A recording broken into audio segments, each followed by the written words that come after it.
Welcome back, everyone. In this lecture, we're going to briefly discuss the idea behind two main issues, and those are exploding gradients and vanishing gradients. As our networks grow deeper and more complex, there's two issues that arise. And again, as I mentioned, those are exploding gradients and vanishing gradients. And recall that the gradient is used in our calculation to adjust weights and biases in our network, as we discussed in the backpropagation theory lectures. So let's think about just the basic feed-forward network. In a feed-forward network, here we have the input layer over on the left-hand side. We feed it through some hidden layers, and then we have our final output layer on the right. Now for complex data, we've already encountered complex data such as complex image data, or what we're going to do in this section is work with complex sequence data. We end up needing deeper networks, so we need more hidden layers in order to actually learn the patterns that are in our data.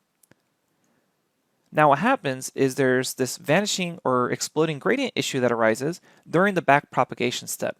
So recall that we're going to calculate some sort of loss metric on the output layer and then backpropagate our error all the way back to the input layer. And if we have lots of hidden layers, then we're having the update to the weights and biases be a function of many other derivatives that we're calculating along the way back.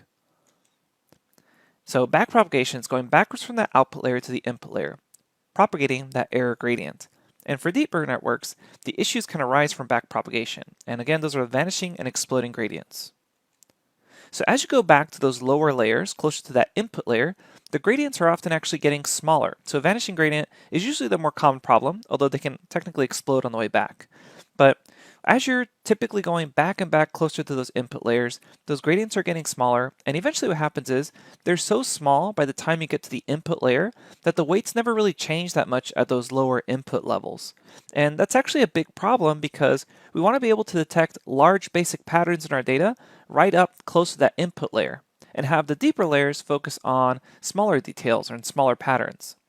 And again, the opposite can also occur, that the gradients end up exploding on the way back, causing these issues. So let's discuss why this is actually occurring and how we can fix it. And then in the next lecture, we'll discuss how these issues specifically affect the recurrent neural networks and how we can use the long short-term memory unit and gated recurrent unit to also fix this.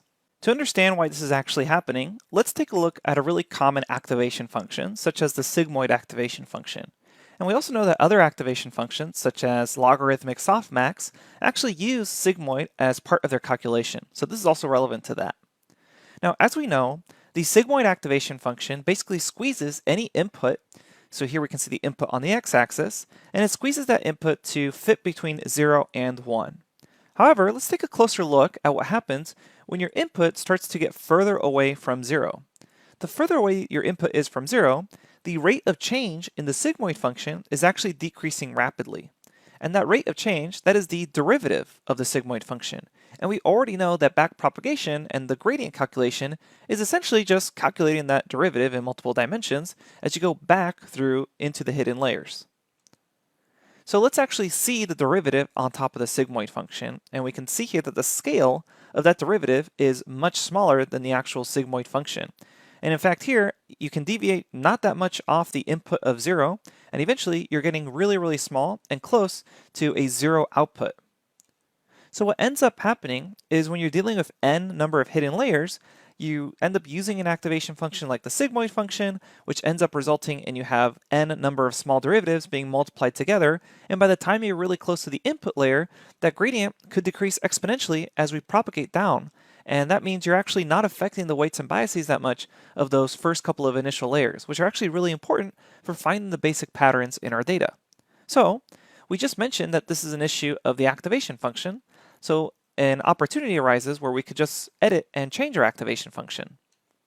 So we could use different activation functions, and we can use the rectified linear unit, which doesn't actually saturate those larger positive values.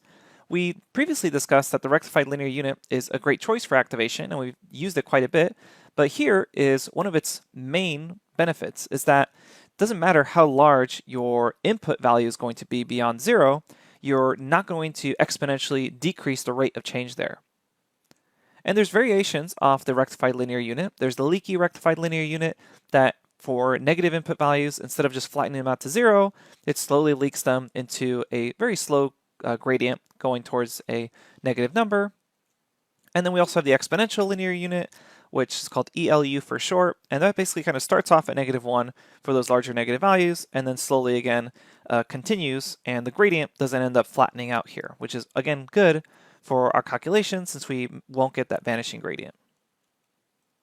Another possible solution is to perform what's known as batch normalization, where your model will normalize each batch using that particular batch's mean and standard deviation, and that has also been found to alleviate the issue of vanishing gradient.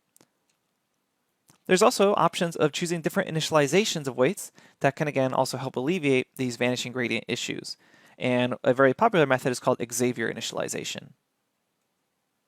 So apart from things like batch normalization, we also mentioned that there's sometimes the issue of exploding gradients, where essentially, if you're depending on what activation function you're using, you may actually have really large gradient values being multiplied by larger values, and you end up just getting no convergence as you go closer to the input layers.